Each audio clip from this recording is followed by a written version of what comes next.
예, 오늘은 성령의 열매 세 번째 말씀입니다. 우리나라의 속담에 이런 말이 있어요.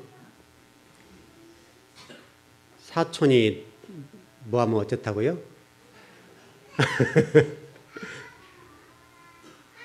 뭐 사촌이 땅을 사거나 뭐 돈을 사면 배가 아프다면서요. 이게 이제 우리나라 국민성과 관련된 속담이라 보겠는데, 우리나라 사람들이 다른 사람들이 잘 되는 꼴을 좀 못 보는 민족성을 가지고 있잖아요. 이 일은 반드시 우리가 좀 고쳐야 되고, 또 우리 민족의 미래를 위해서도 이 문제는 한 번 정도는 우리가 좀 고민해 보아야 될 문제가 아닌가 싶어요. 다른 사람이 잘 되면 박수를 쳐주고, 또 다른 사람들이 성공하면 거기에 대해서 인정해주고 존경하는 그런 국민성이 필요해요.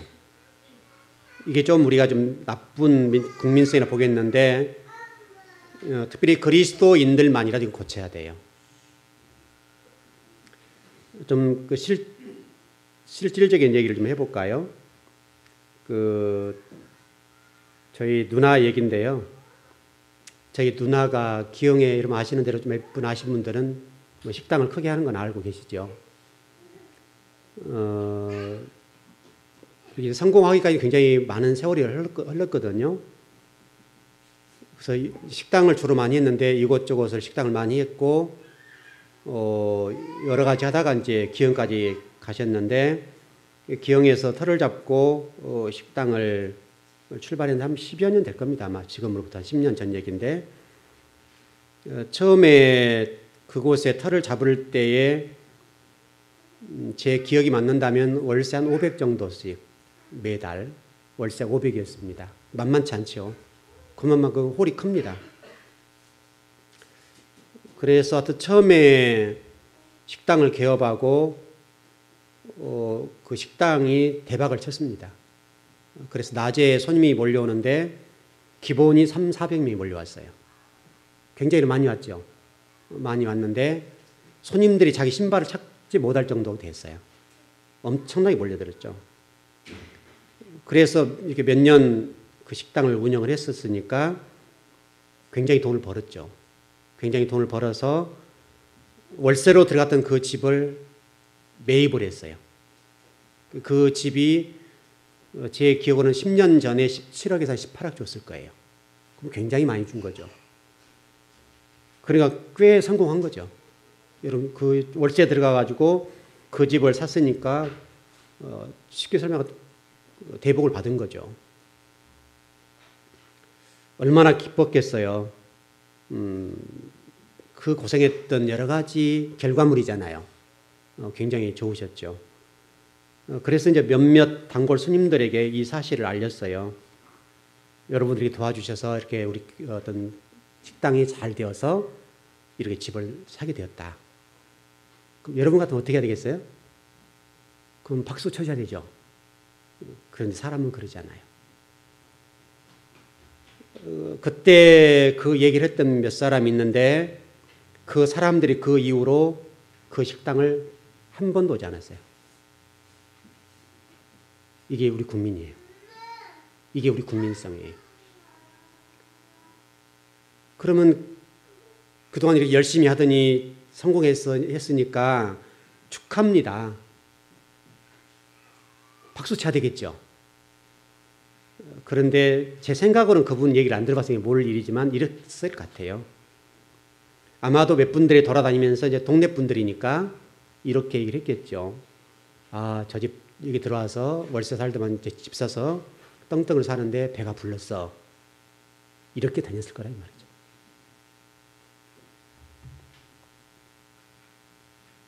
어쨌든 그 이후로 손님이 좀 뚝 떨어졌습니다. 참 이게 우리 민족이 아주 못된 거죠. 그래서 이제 그런 소문이 퍼지기 시작하니까 사람들이 발길이 끊어지게 되었고, 또 그 이후로 돈 좀 벌었다 하니까 식당하는 사람들이 주변에 몰려들었습니다. 막 몰려드는 거예요. 그래서 주변에 상가에 몰려들었는데, 상가에 와서 어떻게 한 줄 아시겠죠? 비슷한 음식에 세일을 하는 겁니다. 반값을 막 때리는 거죠. 그러면 너 죽고 나 살자 이 말이잖아요. 그런데 결국은 누가 죽었겠어요? 물론 누나들도만 힘들었죠. 지금도만 힘든데 그래도 운영해 나가요. 굉장히 나쁜 부분인데 많은 식당한 사람들이 주변에 식당가에 들어와서 비슷한 음식을 때리는데 반값을 막 때리는 거예요. 막 사람 모여들죠. 막 모여드는데 그래 누나네 집은 안 되는 거죠. 그래가지고 이제 제가 한번 가보니까 코를 빠치고 있죠. 이게 도대체 이 음식을 계속 해야 되느냐 말해야 되는 문제로 코가 쭉 빠져 계시더라고요. 제가 누나한테 물어봤어요. 저분들이 식당에 들어왔는데 그럼 저분들 가게냐 자기 집이냐 물어봤죠. 그렇다면 월세라는 거다. 월세가 만만치 않는 집들이거든요. 그래서 내가 누나한테 답을 주길 바라게 되면 기다리면 된다. 분명히 저 사람들 얼마 안 가면 손 든다. 제가 그 얘기했습니다. 근데 실질적으로 얼마가 되지 않아서 다 손 다 들었습니다. 근데 지금까지도 누나는 그곳에서 장사를 합니다.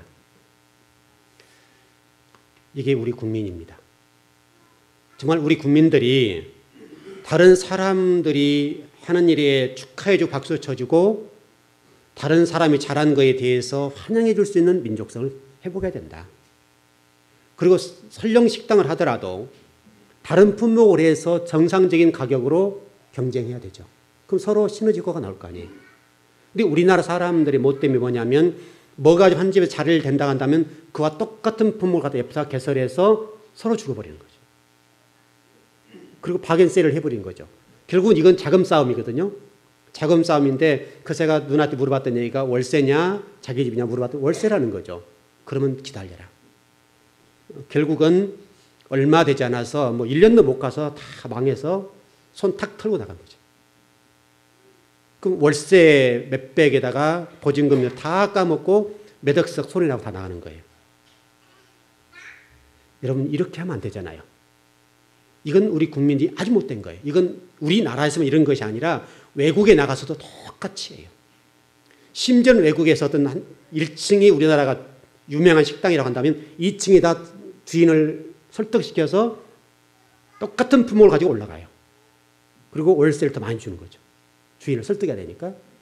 그래 놓고 1층을 쫓아내는 거죠. 이게 여러분 우리 국민이에요. 그럼 외국 사람들이 우리 국민을 봤을 때 어떻게 했어요? 못된 민족성이다 그럴 거 아니에요 말이죠. 내가 성공하고 다른 사람 죽어도 관계없는 거예요. 우리나라는. 이 일은 우리 국민들이 좀 고쳐야 될 문제 같아요. 이게 여러분이 화평 얘기하는 거죠. 화평. 화평이라는 측면에서 지금 이렇게 설명을 드리는 거예요. 화평이라는 얘기는 너도 살고 나도 살자 이 말이죠. 여러분 그 화평이라는 단어에서 평자 한문을 아시죠? 이렇게 돼 있죠. 이렇게 돼 있죠. 평평할 평자예요. 평평하다 이 말이에요. 평평하다. 근데 이 평평할 자라고 하는 말을 제가 이렇게 쭉 보니까 방패 간자에다가 점을 2개 찍어놨잖아요. 굉장히 중요한 단어예요. 무슨 얘기냐면 양쪽 저울에 똑같은 쌀을 올려놨다 이 말이죠. 똑같은 크기와 똑같은 무게의 쌀을 올려놓은 것이 평평할 평자예요.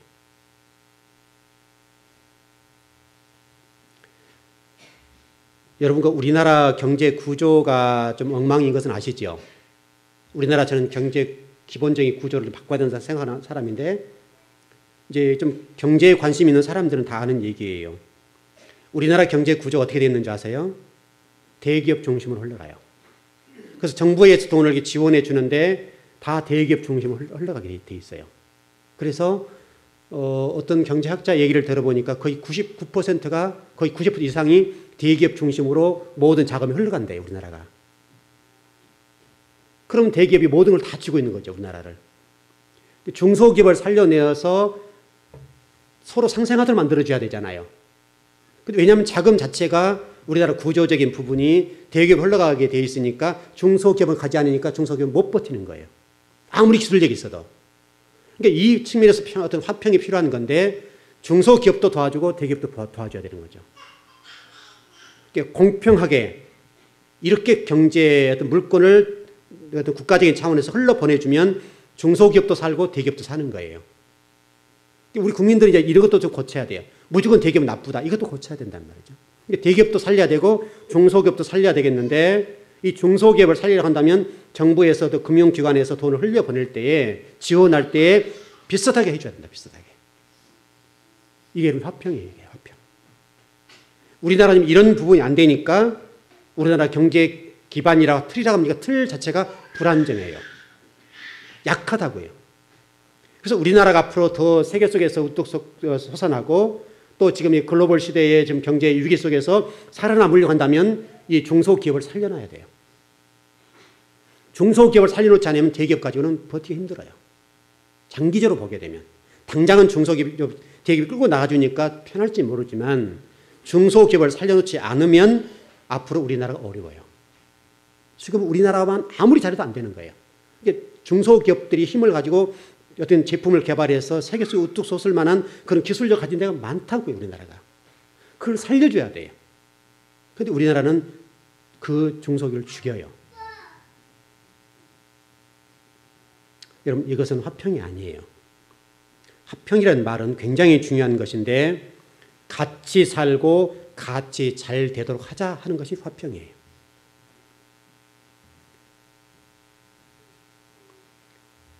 모든 사람들이 평가할 때 A, B, CD가 있다 합시다.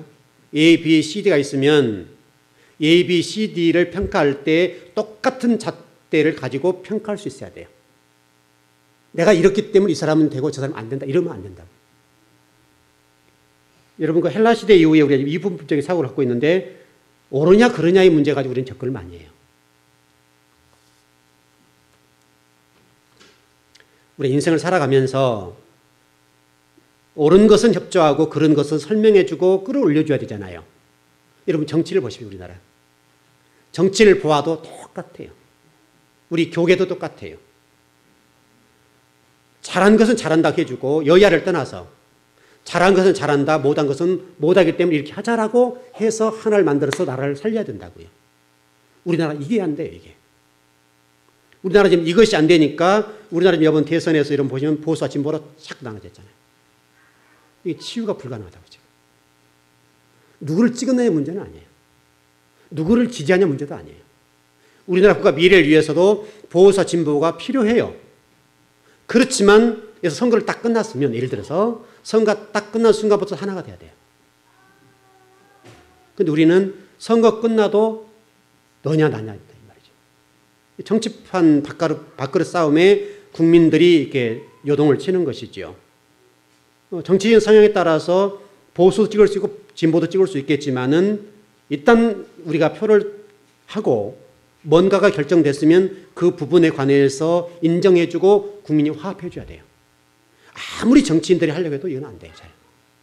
일단 이것이 정치인들 때문에 그런 부분이 생겼지만 이분법적으로 우리나라를 끌고 나가면 우리나라 민족의 미래가 어두워요. 이 똑똑한 머리들을 좀 힘을 모아서 서로 살려줘야 된다고요. 서로 살려서 너도 살고 나도 살고 할 수 있도록 일을 해줘야 되겠는데 이것이 잘 안 되는 거예요. 그래서 너무 극단적인 것은 좋은 사고가 아니에요. 극단 양쪽에 있으면 부딪힐 수밖에 없잖아요. 중간이 필요하다고. 그러니까 여기 서 있지만 여기도 볼 수 있어야 돼요. 가장 좋은 방법은 중간에 서서 양쪽을 보면 더 좋죠. 더 좋은데 어떤 사람의 성향에 따라 다를 수가 있으니까 만일에 이쪽에 있거나 이쪽에 있다고 한다면 부딪히기만 할 것이 아니라 서로 좋은 방향을 모색해 나가야 된다. 그래서 좋은 뭘 만들어내는 것이 국민이어야 된다고요. 이게 정치인이 해야 될 일들인데 우리나라는 너무나 옳고 그름이라는 잣대를 딱 들이대서 옳으면 이렇고 저러면 저렇고 딱 끝나버리는 거죠. 네 편, 내 편만 갈라서 국가의 이익은 절대 이룰 수가 없어요. 교회도 똑같고요. 교회도 이 일은 똑같아요. 교회를 섬기는 일에 있어서도 네 편, 내 편 갈라버리면 교회가 안 돼요. 교회라고 하는 것은 서로 생각이 다를 수가 있어요. 다를 수가 있지만 그러나 그 가운데 가장 좋은 대안을 만들어내는 것이 교회여야 된다. 여러분 그 교회 분쟁 있는 교회를 여러분도 많이 들으실 텐데 분쟁 있는 교회들이 싸우는 이유가 뭡니까? 싸움의 대부분의 내용들이 뭐냐면 네 편, 내 편이에요. 그거에 싸우는 거예요. 십자가를 위해서나 진리를 위해서나 죽겠다고 싸우는 사람은 아무도 없어요. 내가 교회에 헌신하려고 하는데 헌신하지 못하게 한다, 싸운다 이 사람은 아무도 없다고요. 내 생각이 관철 안 되면 싸우는 거예요. 이게 우리 국민이에요. 교회도 똑같다, 교회도. 여러분, 우리 교회는, 우리 즐거운 교회는 그런 교회가 되면 안 돼요. 즐거운 교회는 그런 일 가지고 싸울 수가 없어요. 그래서는 안 돼요. 우리가 적어도 싸우려고 한다면 십자가를 지기 위해서 집사님 제가 질랍니다. 그럼 또 다른 집사님이 제가 질게요. 이렇게 싸워야 된다고. 근데 감정이나 내 편, 네 편 때문에 싸우는 것은 아니다. 본질적인 문제를 가지고 얘기를 해야 된다. 본질적인 문제를. 근데 우리는 분쟁하는 교회들 보면 본질적인 거 가지고 싸우는 교회는 하나도 없어요. 한 교회도 없어요.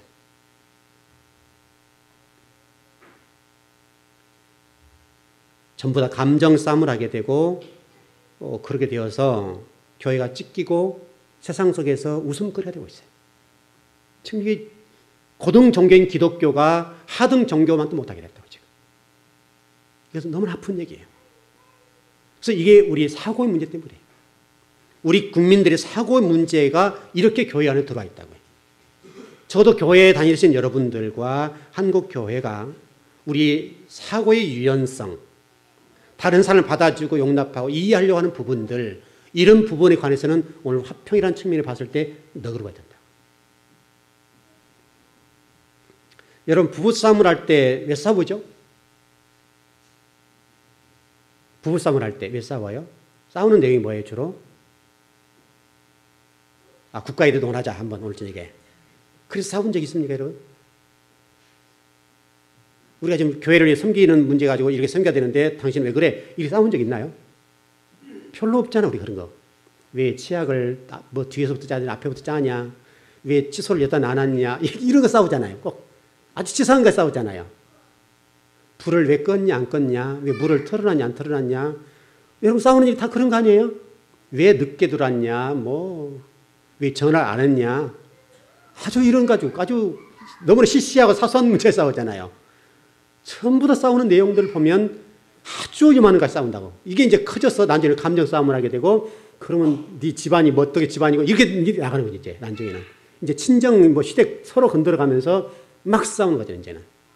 네 꼴을 보니까, 네 부모 꼴을 보니까 네가 그렇게 생겼고, 이제 이렇게 간다 이 말이죠. 여러분, 혹시 싸우신 분들 가운데 다른 거 싸운 거 있어요? 그거 없을 거예요. 싸우시려고 한다면 적어도 그런 거 말고 한번 멋지게 한번 싸워보라고요. 멋진 나라 민족을 위해서 한번 논해보자. 경제를 가지고 논해보자. 이런 거 가지고 싸우려면 얼마나 좋겠어. 그러면 서로 공부를 해야 될 거 아니에요. 그럼 공부를 좀 하고 싸우게 되는데, 그런 거 가지고 싸운 적은 없다 이 말이죠. 우리 교회나 우리 가정 속에서 사소한 문제로 목숨을 걸지 맙시다. 부부간에 좀 싸우더라도 좀 고상한 거 좀 싸우시고, 좀 멋진 거 좀 싸워야 되지, 별것도 아닌 거 가지고 그냥 죽게 하려 싸우고, 이거는 좀 아닌 것 같아요. 근데 인생에 살다 보면 그가 싸운단 말이죠. 근데 이게 왜 싸우느냐면 화평이 안 돼요. 화평. 똑같은 추위에 똑같은 저울에 똑같은 쌀알을 올려놓아야 되는데 그걸 안 올려놓으니까 싸우는 거예요. 여러분, 이해되셨죠? 평자라는 평자는 똑같은 저울 위에다가 이게 쌀을 똑같이 올려놔야 이게 화평한다는 거예요. 저와 여러분 주님을 닮았다고 한다면 용사가 되고 기다려주고 품어줄 수 있겠는데 그런 게 안 되는 거예요. 이게 이제 우리 신앙인의 문제일 수 있죠. 특별히 즐거운 교회 다니신 여러분들은 싸우더라도 좀 근사한 것 가지고 싸우시기 바랍니다. 논쟁을 하더라도 그렇고, 정말 사소한 문제로 치약을 왜 뒤부터 짜야 되나 앞에부터 짰어, 왜 이런 거 싸운다는 자체가 좀 이상하잖아요. 그럼 자기가 해놓으면 되잖아요. 앞에부터 뒤로 짠 사람 있잖아요. 그런 사람 있을 수 있죠. 주로 다 그래서 하잖아요. 그러면 또 그게 반대편에 있는 사람들은 그걸 다시 해서 뒤부터 짜서 하면 될 거 아니에요. 그렇게 어려운 문제는 아닌데, 그런 것 같지는 않아요. 여러분, 교회 같은 경우도 그런 거 많이 있잖아요. 이제 교회 기본적으로 다니는 성도들이 새로운 성도 오시게 되면 적응을 잘 못 하시잖아요. 교회에 잘 룰을 모르니까 좀 불편할 수 있고 잘 못 할 수 있겠는데 또 그런 분이 열심히 일을 하고 이럴 때 이러면 어떻게 해요? 격려 박수 쳐줘야 되겠죠. 대부분 우리 교회는 그러잖아요. 우리 교회는 그런 교회 아니에요. 근데 다른 교회를 보면요, 좀 이제 그 위에 좀 이렇게 좀 그 표현을 좀 격하게 해서 죄송한데 이해를 돕기 위해서 어쩔 수 없을 것 같아요. 어떤 목사님 그런 얘기 했잖아요. 교회는 늙은다기 문제다. 그런 얘기 했잖아요. 그런 것처럼 교회 좀 오래 다닌 분들이 뭐라고 얘기하냐면 요즘 들어온 것이 좀 까불어 이렇게 된다 이 말이죠. 그러니까 찍어 눌러버리는 거예요. 그럼 헌신하려고 한 동기부여를 꺾어버린 거죠. 싹쓸 잘라버린 거죠. 그러면 교회 일을 못하는 거예요. 그러니까 여러분 일 열심히 하신 분들은 격려와 박수 쳐주고 좋은 점을 보고 이렇게 하는 것이 교회잖아요. 교회가 평등하지 않고 모든 사람들이 이 수평적인 부분이 안 된다고 한다면 어떻게 되겠어요? 제가 일전에 설교했을 때 판자라고 하는 단어 썼지요. 판자라고 하는 것은 누구에게만 쓸 수 있는 거예요? 누가 쓸 수 있는 단어예요? 판자, 한문. 하나님만 쓸 수 있는 거예요. 판단을 판자는 사람이 쓸 수 없어요. 심판한다, 판단한다, 비판한다. 그건 하나님만이 할 수 있는 거예요. 그 성경에는 그 부분에서 너를 하지 마. 이렇게 돼 있단 말이죠. 왜? 하나님의 영역이라고는. 성도들 사이에서는 화평이 중심이 돼야 돼요. 판단이 중심이 되면 안 돼요. 심판이 중심이 되면 절대로 안 된다고요. 그래서 여러분 절대 잊지 마십시오. 한문을 여러분 가서 보세요. 판단을 판자를 보시게 되면 그것은 하나님만이 할 성경 자체를 읽어보시면 알 수 있고 그런 거라고요. 우리 즐거운 교회는 그런 측면에서 건강성을 좀 지향해 가고 있는데 우리 즐거운 교회는 누구든지 열심히 일하면 격려하고 또 그분의 장점을 본받는 교회가 됐으면 좋겠습니다. 여러분 이게 화평하는 마음입니다. 여러분 화평한 마음이 굉장히 좋은 겁니다. 여러분 생각해 보십시오. 그 예수님이 골고다 언덕을 올라가실 때 십자가를 지고 올라가셨잖아요. 한번 생각해 보세요. 그때 야위를 보낸 사람들 누가 야위를 보냈어요? 제자들. 유대인들이 보냈잖아요. 유대인들. 대제사장도 포함되어 있겠지만 예수님이 가르쳤던 제자들이 돌을 던지고 침을 뱉고 예수님 뺨을 때렸다고요. 그때 그 주님의 마음이 어땠을 것 같아요? 참 심란했을 것 같아요. 우리 식으로 얘기하면 참 심란하셨겠다. 여러분 이스라엘 사람들이 돌을 던진다 하는 사실은요. 또 침을 뱉는 우리나라도 마찬가지죠. 누군가에게 침을 뱉는다 그러면 어떻게 돼요? 가장 모욕스러운 일이잖아요. 이스라엘에 돌을 던진다고 하는 것은 치욕 중에 치욕이에요. 굉장히 치욕스러운 거예요. 그런데 우리 주님이 어떻게 하셨습니까? 묵묵하게 참으셨습니다. 다 받아들였습니다. 우리에게 이런 넓은 마음이 있었으면 좋겠습니다. 정말 모든 사람을 다 포용하고 받아들일 수 있는 그 넓은 가슴을 가지고 모든 걸 포용하고 수용할 수 있는 화평의 마음이 있었으면 좋겠습니다. 그게 저는 교회라고 봤습니다. 여러분의 가정이 해야 된다고 생각합니다. 여러분 가정 속에 모든 걸 포용하고 받아들일 수 있는 그런 거. 남편과 아내가, 자식과 부모 사이에 이런 것들을 좀 기다려줄 수 있잖아요. 조금 기다려주는 거. 좀 넉넉하게 좀 참아주는 거. 좀 남편이 좀 원하는 성격이 있다. 좀 기다려 참아주는 거. 왜 지적하는 입장에 있으면 힘들잖아요, 서로. 아내가 남편을 지적한다거나 남편이 아내를 지적하기 시작하면 이 부부관계가 어떻게 되겠어요? 한 번 정도 좀 기다릴 추모람을 꿀꺽 생겨주고 그럴 수 있는 거. 그게 여러분 화평입니다. 그럼 가정이 되도록이면 싸울 것이 10번 싸울 것, 한두 번 싸우면 끝나잖아요. 그러니까 여러분 부부가 만나 싸우려고 만난 건 아니잖아요. 잘 살아보겠다고 만난 것인데 부부가 만나 싸우고 지지고 볶고 가면 어떻게 되겠어요? 서로 다른 사람이 만나서 서로 맞춰가는 것인데 그래서 싸우면 안 되잖아요. 혹시나 여러분 부부 가운데 오늘 예배를 드리시면서 지금까지 싸우기를 살았다 하신 분이 계신다면 이렇게 한번 얹으시고 이제는 안 그래야 되겠다. 얼마나 지겨운 일이에요. 서로 싸우기 위해서 결혼해 산다고 한다면 자체가 이게 지옥이잖아요. 지옥. 서로 다를 수 있잖아요. 생각 자체가 다를 수 있고 섬기는 방식이 다 다를 수 있겠지만은 그러나 그럼에도 불구하고 그를 인정하고 받아들이자. 아마 우리 금요일 날 그런 설교를 한 것 같은데 하나님이 못 고치는 사람을 왜 우리가 고치려고 하냐 이제 그 설교를 했잖아요. 남편도 아내도 일평생 그 부모로부터 교육받고 자라온 환경이 있기 때문에 결혼해서 내가 고치려고 한다면 어떻게 되겠어요? 싸울 수밖에 없잖아요. 고치려고 하지 말고 뒤에서 기다려주면 돼요. 그리고 따뜻한 온기를 쏘아주고 사랑을 주고 정을 주고 그렇게 하면 그 남편이 변화된다고요. 우리 교회가 그런 교회잖아요. 우리 교회가 지금까지 이 교회를 섬겨오는 동안에 이제 8년째 되어 가는데 제가 여러분들을 섬길 때에 막 지적하고 야단을 치고 책망하고 여러분들의 단점을 지적하고 개인적으로 만나서 집사님 왜 그러세요? 이렇게 했다고 한다면 여러분의 변화가 일어나냐고요. 안 일어나죠. 오히려 튕긴다고요. 오히려 탁 튀어나간다고요. 근데 지금까지 제가 목양을 해오면서 주님의 목양의 방식을 좀 도입해서 제가 적용해 가는 과정 속에 성도들의 모든 것들을 수용해 가자. 좀 참아주자. 기다려주자. 그리고 성도들에게 직접적으로 책망하거나 성도들이 잘못들을 막 지적해서 성도들이 왜 이래요? 라고 설교를 해본 적이 별로 없다고요. 그냥 되도록이면 품고 가고 기다려주고 계속했는데 성도들이 말씀을 가지고 계속 훈련을 받아오는 과정 속에 성도들이 나도 모르는 사이에 막 변화가 일어나는 거예요. 우리 교회가. 그래서 우리 교회 성도들이 몇 년 교회를 딱 다니고 나면 나도 몰랐는데 딱 변해 있어요. 이게 저는 능력이라고 봤어요. 이게 교회예요. 이게 교회. 지적한다고 해서 그 사람이 변할 것 같으면 지적하죠. 지적해서 변화된 사람은 없어요. 물론 그 정도의 인격을 가지고 있다면 너무너무 좋겠죠. 집사님 이건 잘못됐어요. 했을 때 딱 변화된다면 얼마나 좋겠어요. 근데 우리 심리라고 하는 게 그러지 않아요. 심리적으로 봤을 때 그렇게 지적하게 되면 그 사람 변화되기보다는 튕겨나간다고요. 니는 얼마나 잘한대. 이제 이렇게 반발심이 생기는 것이죠. 우리 교회 지나고 보니까 놀랍게 성도들이 변화되고 자꾸 좋은 쪽으로 긍정적인 쪽으로 성도들의 어떤 생활과 삶들이 변화되어 가는 것을 봐요. 놀라운 사실이에요. 여러분 이게 화평입니다. 여러분이 강단에 서서 제가 이런 설교를 할 때도 똑같잖아요. 여러분들이 막 책망하고 질책하고 왜 그러냐고 이런 설교로 막 나가보세요. 여러분들은 어쩔 수 없이 이 교회에 출석 하나는 드려야 되잖아요. 근데 그렇게 하지는 않지요. 여러분 마태복음 5장 9절의 말씀 보면 이런 말씀이 있어요.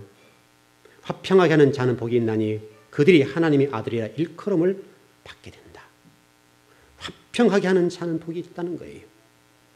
화평이라는 측면이 좀 정리해보면 이런 것 같아요. 화평을 위해서 일하는 사람인데 이렇게 여러분 이해하시면 될 것 같습니다. 화평을 만들어 가도록 노력한다. 만들어 간다. 또 하나는 화평을 만들어 가는데 모든 사람이 화평을 깨트리지 않도록 하는 것. 어떤 사람은 화평을 깨트린 사람이 있고 어떤 사람은 화평을 만들어가는 사람이 있잖아요. 여러분들 화평을 이렇게 만들어가는 성도가 되었으면 좋겠습니다. 평화를 만들어가요. 지적할 거 있지만 기도하고 품어주는 거죠. 누가 장점, 단점이 다 있잖아요. 누구나. 저에게도 장점이 있을 것이고 단점이 있을 거예요. 그러나 그 단점이나 장점들을 우리가 좋은 방향적으로 끌고 가주는 그거 필요하다 이거죠. 여러분 최근에 그 장애 여성이 재판에 불리한 답변을 했다는 이유 때문에 좀 다른 사람이 진영을 살고 나와서 그 재판을 불리하게 했던 장애 여성을 가서 살해했던 일이 있었죠. 최근에 있었습니다. 그리고 얼마 전에 여의도에서 있었던 직장 생활하는 가운데 비웃었다는 얘기 때문에 그 직장인이 동료를 가해하는 거. 그거 여러분 TV에 나왔잖아요. 이런 것들이 화평을 못하기 때문에 그래요. 화평을 못하기 때문에. 여러분 인생을 살아가면서 적어도 적을 만들면 안 됩니다. 적을 만들면 여러분 성공할 수는 없습니다. 그래서 여러분 적을 만들지 않도록 신앙생활 되고 사회생활 돼야 되고 그렇습니다. 특별히 하나님의 복을 받고 미래를 위해 살려고 한다고 한다면 더욱더 그렇습니다. 여러분 성경을 읽어보시면 기적이 일어날 때를 한번 봐보세요. 아주 중요한 메시지예요. 성경 가운데 기적이 일어나는 장소를 한번 봐보세요. 어떨 때 기적이 일어났는가.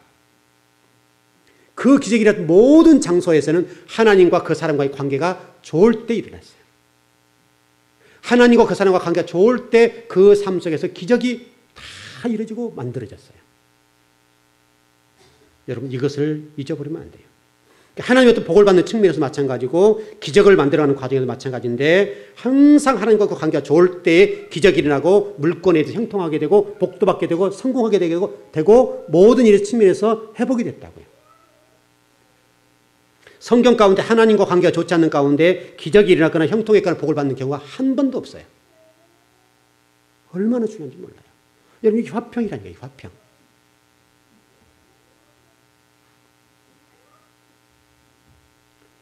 그런 측면에서 저와 여러분이 십자가를 지는 정신으로 인생을 살았으면 이런 기적은 일어날 수 있습니다. 하나의 좋은 관계를 만들고 하나님을 중심적으로 인생을 살아간다 보면 복된 삶을 살 수 있다. 여러분 베드로를 보십시오. 베드로를 보면 베드로가 밤새도록 고기를 잡고 너무 잘하는 구절이잖아요. 근데 우리가 이것을 삶에 적용을 잘 안 한다고. 베드로가 밤새도록 고기를 잡았는데 못 잡았다. 여러분 인생 속에 적용하셔야 됩니다. 그런데 주님께서 그런 말씀하셨죠. 너 밤새도 고기 잡았는데 못 잡았지? 예, 못 잡았습니다. 그래서 주님 말씀하시기를 너 깊은 데로 가서 배 오른편에 그물을 던져. 그러니까 고기가 많이 잡혔더라. 무슨 얘기입니까? 우리 인생의 모든 것들을 살아나갈 때에 내 방법대로 안 된다 그 말이죠. 내 방법대로 될 것 같으면 여러분 뭐를 못하겠습니까? 내 방법대로 되는 일이 이 세상에 뭐가 있습니까? 하나님이 역사해 주시고 하나님 도와주시지 않는 한은 이 땅에 살아나가는 동안에 형통하거나 복을 받고 은혜를 받는 사람이 없습니다. 인간적으로 노력은 그 정도는 가능할 수 있겠지만은 하나님이 주신 은혜와 복과 모든 일이 잘 되어지는 일들에 관련되어서 복을 받는 경우는 없습니다. 인간적으로는 안 됩니다. 여러분 성경에 탕자 얘기가 나왔습니다. 참 재밌는 구절인데 탕자가 이제 아버지로부터 돈을 많이 가지고 나갔잖아요. 그때 그 주변 사람들이 어떤 사람들이 모여들었습니까? 그 돈을 노리고 창녀부터 시작해서 온갖 돈을 뜯어가려고 하는 사람들이 벌떼처럼 모여들었잖아요. 돈떨어지 어떻게 됐습니까? 다 떠났습니다. 모든 사람들이 그 탕자로부터 다 떠났습니다.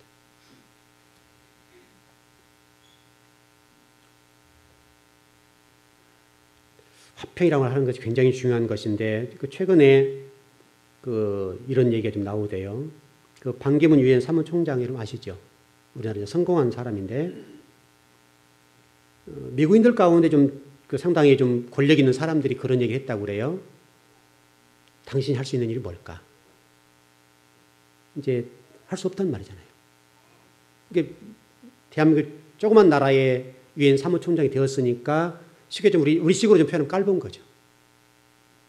굉장히 격하게 낮게 본 거예요. 낮게. 얼마나 이게 비하한 거예요. 그래서 반기문 사무총장이 찾아가셨대요.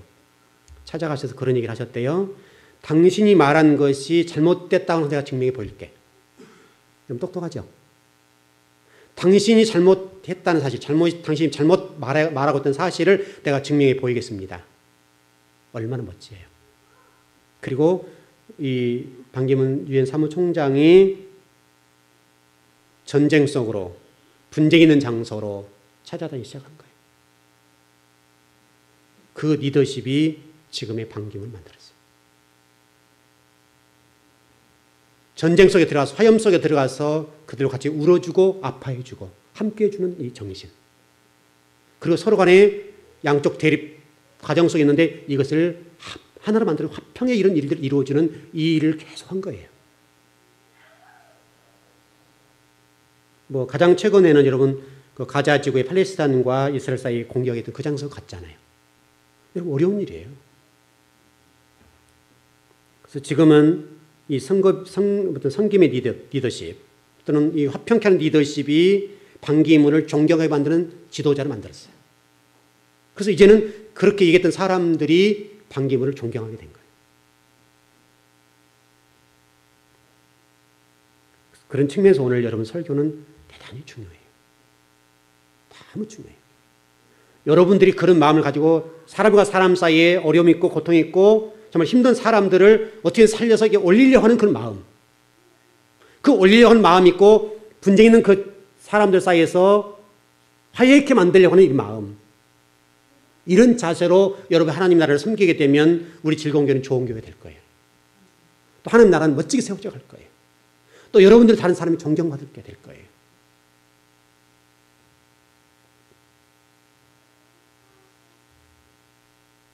여러분들이 어떤 사람에게 커피 한 잔 얻어 마셨다고 밥 한 그릇 얻어 먹었다고 무조건 그 사람 편을 들면 안 된다. 그것이 여러분의 올무가 되면 절대로 안 되는 거예요. 공정하게 저울에다가 똑같은 쌀을 올려놓는 이 말을 절대 잊으면 안 돼요.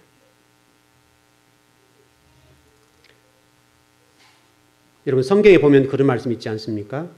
욥에게 온갖 야유를 퍼부었던 그 친구들에 대해서 하나님이 한마디 메시지를 딱 던졌어요. 뭐였습니까? 네가 나에게 용서받기 전에 욥에게 가서 용서받고 와. 여러분 성경에 그렇게 되어 있지 않습니까? 여러분 이게 화평하는 마음이에요. 네가 나에게 아무리 복을 구한다 할지라도 욥과 관계 회복되지 않는 한은 내가 너에게 복을 줄 수 없다 이 말이잖아요. 이렇게 화평이 중요해요. 이렇게 사람 위에 화해하고 화평한다는 것이 이렇게 중요하다고요. 그래서 욥의 세 친구가 가서 욥에게 가서 빌었잖아요. 잘못했다. 그때 욥이 그 잘못을 받아주고 축복하니 하나님이 그들에게 복을 주었더라. 성경이 그렇게 되어 있지 않습니까? 여러분 사람과 사람 사이 관계 측면에서 아주 중요합니다. 성경에도 그런 부분 많이 있잖아요.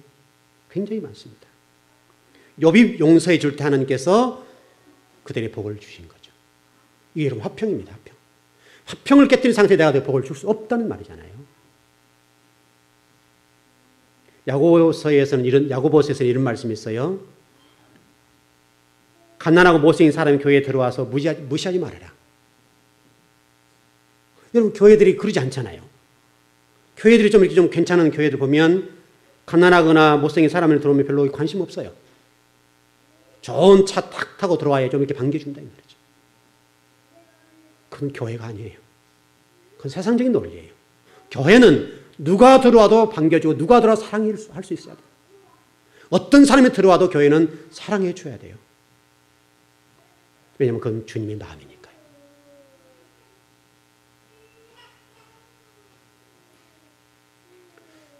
오늘 우리가 설교를 좀 들으면서 여러분의 영혼 속에, 가슴 속에 여유로움이 있었으면 좋겠습니다. 여유롭지 못하면 싸워요. 여유롭지 못하면 다투어요.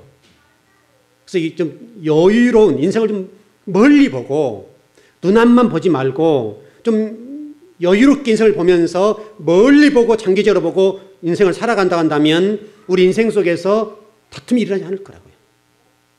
다툼이 일어난 이유는 뭐래요? 조급하니까. 짧게 인생을 판단하니까 싸울 수밖에 없잖아요. 모든 게 조급할 수밖에 없잖아요. 조금 좀 우리가 좀 화평의 마음을 가지고 인생을 좀 여유롭게 멀리 보고 여유롭게 보고 넓은 마음으로 보고 크게 보고 그렇지 않아도 우리 땅덩이 좁은 나라에서 우리 그 좁은 나라에 그것만 보지 말고 멀리 좀 봐요. 멀리. 세계로 좀 보고 앞으로는 여러분 글로벌 시대잖아요. 우리 사고가 열리지 않으면 세계 속에서 우리가 살아남지 못해요. 그렇지 않은 또 작은 나라에서 그냥 뭐 그렇게 앞만 보는지 모르겠어요. 우리나라 사람들이. 그래서 젊은 사람일수록 여행을 많이 다니면 좋다. 그냥 많이 보니까요. 만약 그럴 여유가 안 된다면 책이라도 봐야 되겠죠.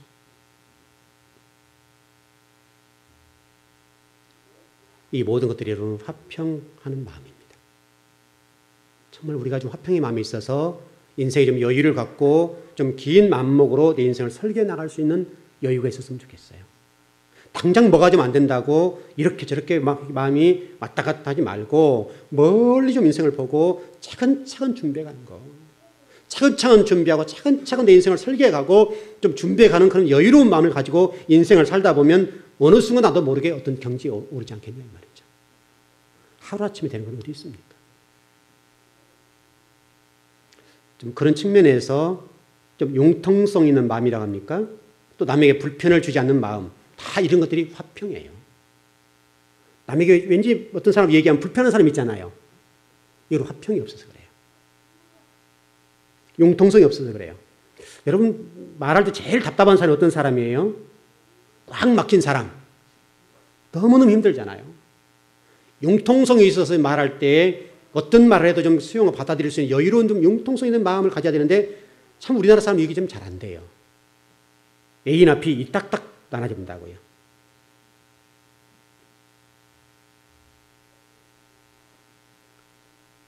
오늘 우리 성령의 9가지 열매 가운데 화평을 배워가는데 여러분 이것은 잊지 마십시오. 열매라기보다는 우리 마음이에요. 지금 성령 9가지 이런 마음 공부하는 거예요. 우리 마음이 어때야 되냐 이거 공부하는 거예요. 여러분 이 잘못 이해하면 우리가 무슨 열매가 맺히겠다 이렇게 생각하는데 그런 건 없어요. 그게 아니라 우리 마음 자체가 그래서 사랑과 희락과 화평과 다음에는 오래 참음이잖아요. 오래 참음. 이 모든 것들이 열매라고요. 열매인데 우리의 이게 인격, 우리 마음 이런 부분이에요. 이게 열매를 맺어야 많은 복을 받게 된다는 거죠. 사람을 살려내고 사람을 좀 여유 있게 만들고 사람을 좀 이렇게 올려주고 다른 사람을 도와주고 다 이런 모든 것들이 성령의 9가지 열매가 맺힐 때 가능하다는 거예요. 여러분이 말로 다른 사람과 편을 가르거나 이런 식으로 우리 인생을 살아가다 보면 언젠가도 여러분도 그런 자리에 설 수 있다는 말이죠. 적을 만들지 말고 좀 여유롭고 좀 부드럽고 좀 말 한마디라도 좀 온유하게 나갈 수 있는 거 있잖아요. 여러분 어떤 분들 말할 때 보면 말이 칼처럼 나갈 때 있잖아요.